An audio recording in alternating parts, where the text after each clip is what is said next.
Amateur Traveler is in its 20th year now, but can you imagine if I had people on the show who had never been to the destination, but had just read about it or seen a movie about it? That wouldn't make any sense at all, and you wouldn't listen. We all know how important it is to receive advice from people who know a destination to get the most authentic local experience. And a great option for experiencing this is Explore Worldwide and their authentic small group adventures, led by local tour leaders, perfect for solo travelers who want to meet like minded people with a desire for adventure. I'm often an independent traveler, but two of my last three trips were with small group tours because they organize everything and it's a lot easier. If you want to recreate the tour I did to Malta, they have a Malta and Gozo Discovery Tour. I'm intrigued by one of their tours called A Taste of Sicily. The company again is Explore Worldwide, and visit exploreworldwide.com to learn more. And thanks to Explore Worldwide for sponsoring this episode of Amateur Traveler. The nights are long, the days are short, and the weather is chilly to downright cold, depending on where you are. It's a good time to slip into a Quince iconic Mongolian cashmere sweaters, which start at only $50. You can treat yourself to everyday luxury at an affordable price with Quince. If you really want to dive into luxury, you can check out their leather handbags, washable silk shirts, and European linen sheet sets. Whatever you're looking for at Quince, all the prices are 50 to 80% less than similar brands, and they do that by partnering directly with top factories and cutting out the middleman. They only work with factories that use safe, ethical, and responsible manufacturing processes. And of course, they use premium fabrics and finishes for that luxury feel in every piece. But you've already heard me rave about my Quince travel pants. Treat yourself this winter without the luxury price tag. Go to quince.com/traveler for 365-day returns plus free shipping on your order. That's QUINCE.com/traveler to get free shipping and 365-day returns. Quince.com/traveler. And thanks to Quince for sponsoring this episode of Amateur Traveler. Got my bags packed on a roll. I'm heading out there and I'm ready to go. I'm looking real good in my passport photo. Oh, no. Amateur Traveler, episode 779. Today, batten down the hatches and raise the mainsail, and we're going to do a different type of episode with no fixed itinerary as we head down east to do a Maine Windjammer cruise. Should be heading home, but maybe not today. Welcome to the Amateur Traveler. I'm your host, Chris Christensen. Let's go sailing in Maine. I'd like to welcome to the show Sharon Kurtz. Sharon Kurtz is a travel writer. You can find her work at SharonKKurtz.com. And Sharon has come to talk to us about a Windjammer cruise in Maine. Sharon, welcome to the show. Thank you so much for having me. And when we talk about a Windjammer cruise, first of all, what are we talking about? Well, this is a tall ship in Maine along the coast that travels only by the winds. There is no motor at all on this cruise. Mm-hmm. And what's your connection with Maine Windjammer?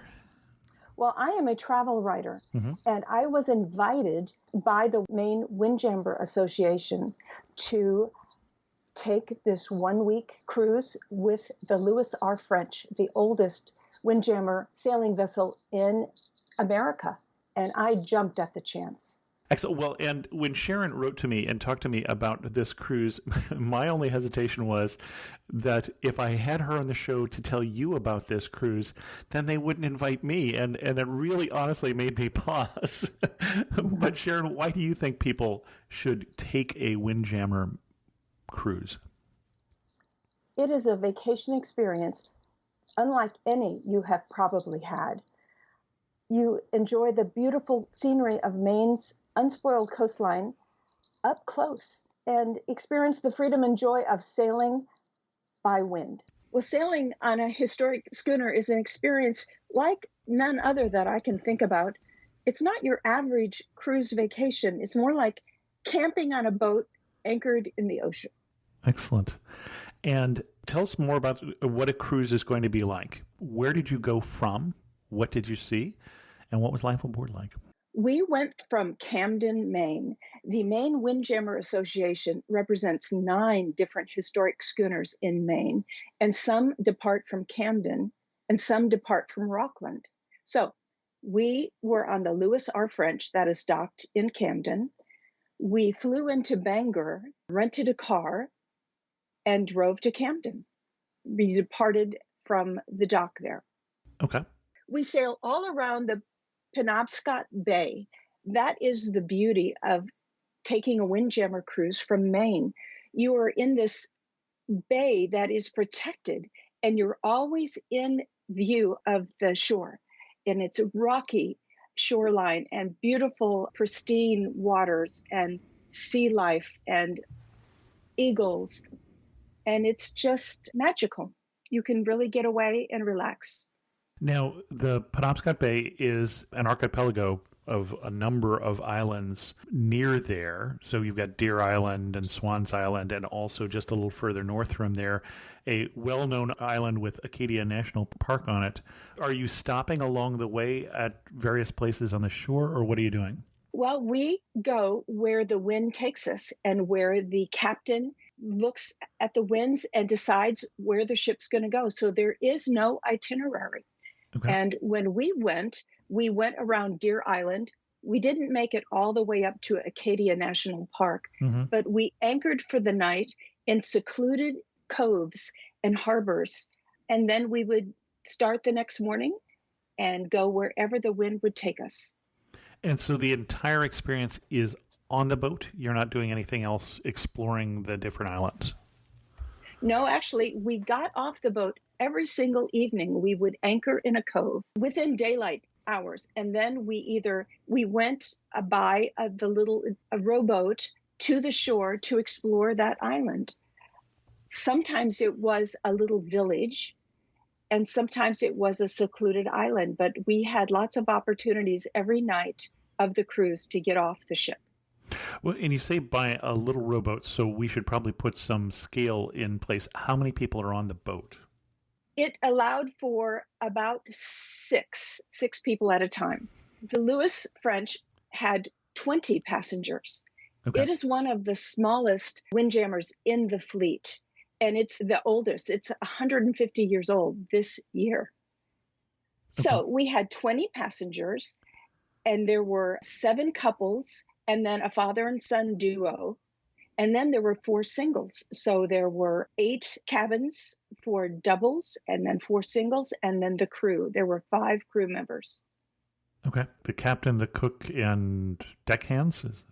Yes, the deckhands, there were 4 deckhands, and you might be surprised to hear 3 of them were women. Okay. And they were amazing. They could scramble up those ropes. They could do anything a man could do, and better. And faster. Okay. So, and the Lewis French is a schooner. I don't know whether we said that or not. And that will mean something to some people in terms of what the shape of the sails are, but it's a relatively fast boat for a sailing ship, I'm assuming? Yes, it is, because, and he has won, the captain, Garth Wells, has won numerous races with his boat, the Lewis R. French. It's one of the fastest in the fleet because it's one of the smallest. Okay. A schooner is a historic sailing ship, and it has multiple masts, 2 different masts, and multiple sails, and no motor. Right. So tell us about a typical day. A typical day, we would wake up as you would like. Some people really love the early mornings and sneak up to the deck, and there's also always coffee and pastries waiting from us from the cook's galley. And then we have breakfast together. Now, meals are served on the deck, all prepared in this teeny tiny galley. You don't even know how they could possibly do it, but they do it beautifully. And then mid-morning after breakfast, we start to sail. And that will depend on the winds, whether they're heavy or light, and how much sail the captain decides to put up. and we would just take off Okay. among the islands. And you would not stop until the evening, or you would stop along the way, or how did it work? We would not stop until we were ready to find a place to put in for the evening in a secluded harbor. Okay. One time we did. We went to this little village called Castine up toward the top portion of the bay where they have the Maritime Academy. And it's a charming little town that we put in early. I would say it was around 3 o'clock. And we went on the little runabout to the shore and spent about 2.5 hours all walking through the little town. Okay. And then we later on docked for the evening. And so this is a trip that you have to enjoy sailing, because most of your time is going to be spent sailing. That's right. And it's for a wannabe sailor who always wanted to do a trip like this and has no experience at all, or it's for people that have had some sailing background. But honestly, if you just want to sit up on the deck and watch the beautiful shore go by and watch the birds, there is no requirement for any sailing experience. And you say, watch the birds. I've been in this area. In fact, my daughter's in-laws have a place on Deer Island, so I've been on Deer Isle. And you're talking about an area, I think you mentioned eagles. Quite Yes. a lot of wildlife in this area, both aquatic and avian. What kind of animals did you see? We saw pods of dolphins. Mm-hmm. Typically, we would see them when we would anchor for the night in a secluded cove, and it was very, very quiet in the morning. I would go up on board because I'm a photographer, and that's when you get the best shots, sunrise when it's quiet. And they would typically come around the boat. I think they were curious about us. So then that's the best time to see the shorebirds as well. Eagles nesting high up in the trees. Mm-hmm. We would also spot cormorants diving for fish and swooping around, but there were all kinds of birds on the shore that were interesting to watch. Okay. And what season were you there? What time of year? We were there in late August going into September, right before Labor Day. Okay. And the tours happen between May and October. Got it. So that area also gets a fair number of whales, but I don't think that time of year as much. Exactly. I think they do see whales because it is in their brochures that it's a possibility, but not on our trip. I don't think it was the right season. Okay. I'm just thinking we did a day sailing trip, or boat trip, I should say, not a sailing trip, just a little further north of there in Canada, and saw quite a few different whales, but it was September, so a little different time of year. What was the highlight of the trip for you? One particular day that really stood out? It was Lobster Bake Day. Okay. One of the highlights of these cruises is having one day when we have a onshore lobster bake. It is something you don't want to miss. The lobsters have already been purchased by the cruise, and they're in a tank on board waiting for this evening in salt water. So we all go to the shore, set up a wood-fired little fire and a big, big pot, and the lobsters are nestled in salt water on top of seaweed, and we have the most magnificent lobster bake. Okay.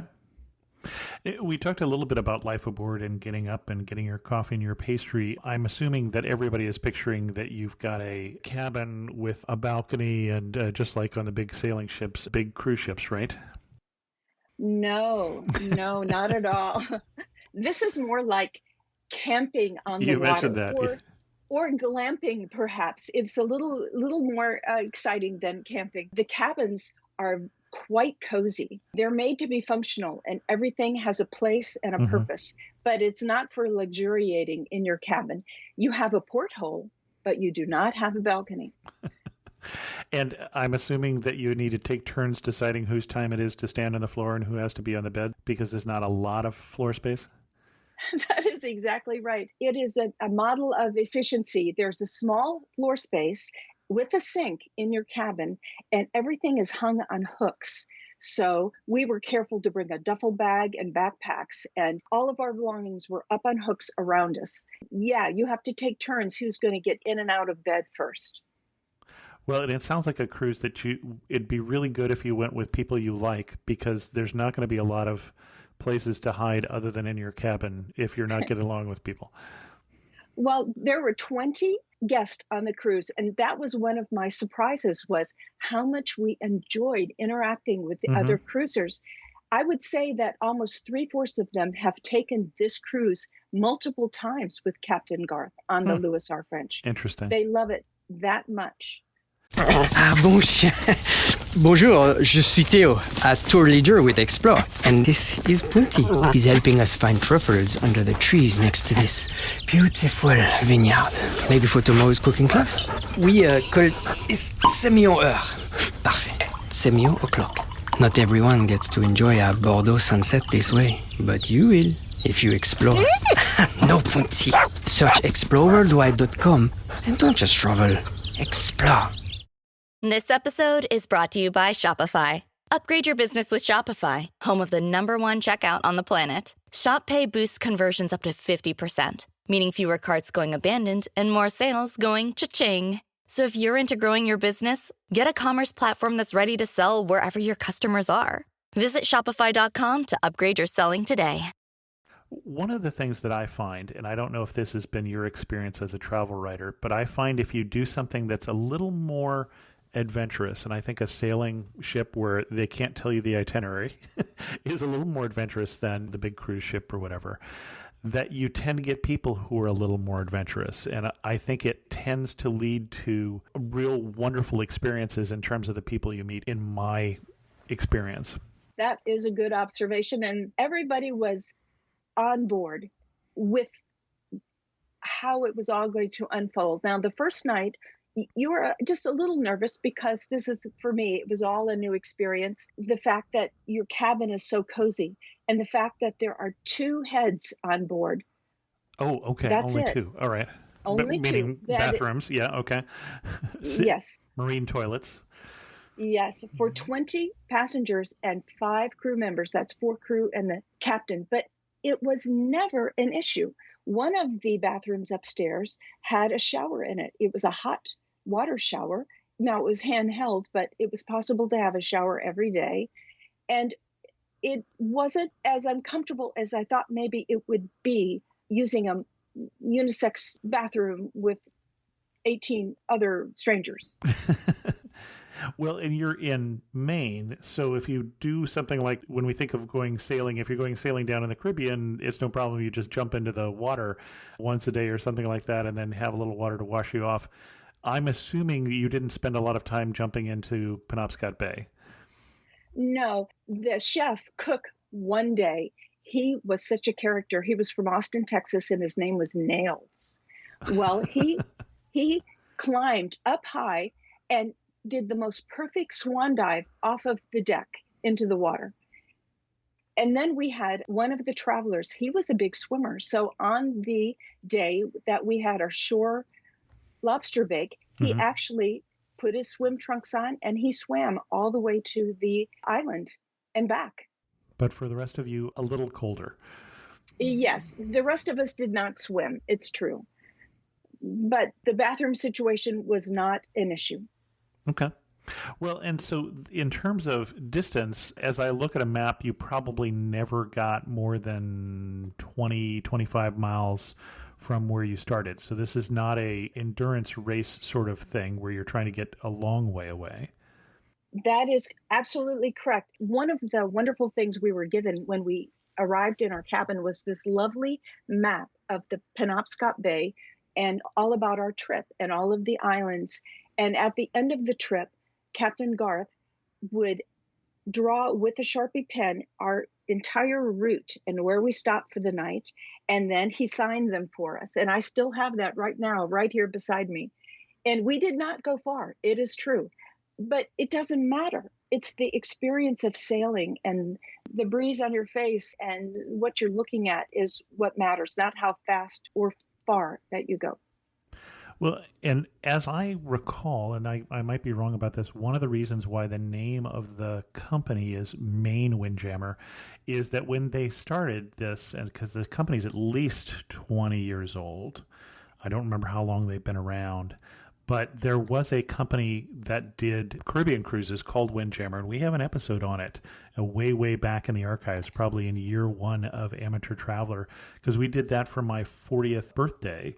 They're unfortunately a company that's no longer in business. After the man who founded it died, his sons couldn't keep it running. It was a little different experience than this because it was a sail-assisted ship. I mean, it had big sails, but it also did have a motor. Very different, too, because we were cruising bigger distances and we would actually raise the sails at sunset and then they'd cruise through the night while we slept. So you're doing very, very different where you're doing all your sailing during the day. Obviously better for a photographer if you want to actually get pictures of the ship and the sails. Yes, that's true. I did get some spectacular photographs. No, I believe the Maine Windjammer Association is the only Windjammer association or the biggest one in the U.S. at the moment. Could be. I can't think of another one right now, so somebody's going to write me and tell me I'm wrong, so I'm looking forward to that. Excellent. Sharon, is there anything else we want to talk about before we start to wrap this up? Let's see, I would say the best thing about this Windjammer cruise for me was the sunsets. Mm-hmm. They were spectacular. And every evening, that was the highlight of our early evening, everyone on deck watching it unfold. And the wind blowing through my hair and inhaling the pure sea air and seeing the millions of stars at night from the deck in the quiet. It was a renewal for the soul. Well, and you don't have a lot of room in your cabin, so you need to pack with some care. One thing you packed that you were really glad you brought, and one thing was a waste of space. Let's see. Too many clothes was the waste of space. Sure. It doesn't matter what you wear. You might go to bed in your clothes and wake up and have your coffee, and before you know it, half the morning's gone and you haven't changed. So too many clothes for one thing. Okay. I knew that there were no air conditioning and I didn't know what the weather was going to be. So I packed a fan. Well, that was really silly. Number one, I didn't need it. Number two, it took up valuable space. Mm-hmm. There was a plug in the room for a CPAP machine. You can take CPAP machines, is one word for guests, so you know that's possible. But there was no room to set up the fan anyway. No, I can imagine. Not a lot of clear horizontal surfaces. No. Excellent. You were standing in the prettiest spot from the whole trip. Where are you standing and what are you looking at? I am at the bow. Okay. Part of the fun of this experience was you could be as involved or not that you wanted to be. So we got to hoist the sails. We got to lower the anchor. We got to go to the helm and steer the ship. But my favorite place was right above in front of the anchor. It made like a little bench. And I would go up there with my coffee and in my own little seat at the very bow. I felt like I was in the Titanic movie and it was me up there at the bow. Yes, yes. And I was Rose. I could raise my arms. And so that's my very favorite spot. Excellent. And one thing that makes you laugh and say only on a Windjammer cruise. The lobsters at the lobster bank. Do you know we had 60 lobsters? Oh my. For 20 guests. And one guest ate 5 lobsters. Oh my goodness. I mean, where in the world, with the cost of a lobster, steamed lobster dinner, can you imagine? Well, yes, please, I'll have another. And then at the end of that experience, the crew picked out the meat, and the next day we had the most fabulous lobster bisque that was even better than the steamed lobsters the night before. So that's only on a Windjammer cruise. Excellent. And if you had to summarize the experience in just 3 words, what 3 words would you use, Sharon? I would say unplug, unwind, and relax. Excellent. I feel like you have thought about those for your article here. Yes, they are in my story. Now, your articles are not out yet. Where are we going to find them when they come out, hopefully? I will be publishing a piece on Go Nomad Travel. It's an online travel magazine about the Maine maritime history and the history of the Louis R. French, because it is a historic national landmark, the oldest schooner in America. And then I'm going to be writing for a Dallas magazine with an online presence called FYI 50 Plus, all about my Maine Windjammer experiences and why you should take one. Excellent. Well, and Max from Go Nomad has been on the show himself. If you want to hear Max tell a story, you can listen to the old episode we did on Sardinia.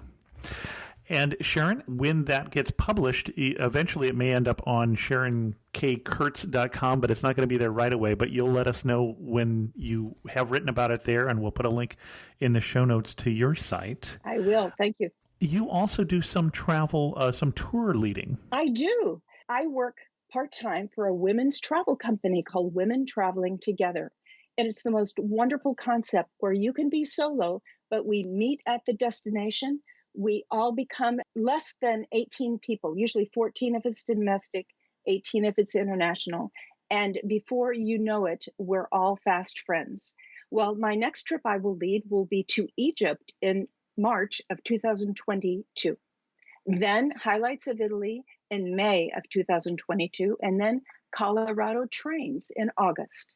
Excellent. Well, and the website for that, we had a little trouble finding it this morning, is womentraveling.com, and traveling with one L, the U.S. way of spelling it.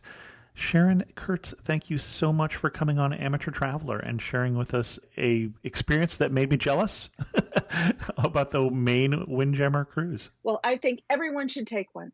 Thank you very much for having me. This was a little different episode than our usual one. It's going to be a little shorter episode too, but when you don't have an itinerary to talk about, you'll have this. I hope you liked it, but let me know if you want to do more like this in the future. Special thanks go out to the patrons of the show who help support Amateur Traveler financially. I appreciate what they do. If you want to become a patron of the show, you can go to patreon.com/amateurtraveler and learn more. Speaking of learning more, we have started voting on where a 2022 trip for Amateur Traveler would be. Those discussions have started at amateurtraveler.com/trip, which will redirect you to a private Facebook group. If you want to take part in those discussions, then please go there. With that, we're going to end this episode of Amateur Traveler Podcast. If you have any questions, send an email to host@amateurtraveler.com, or better yet, leave a comment on this episode at amateurtraveler.com. Thanks so much for listening.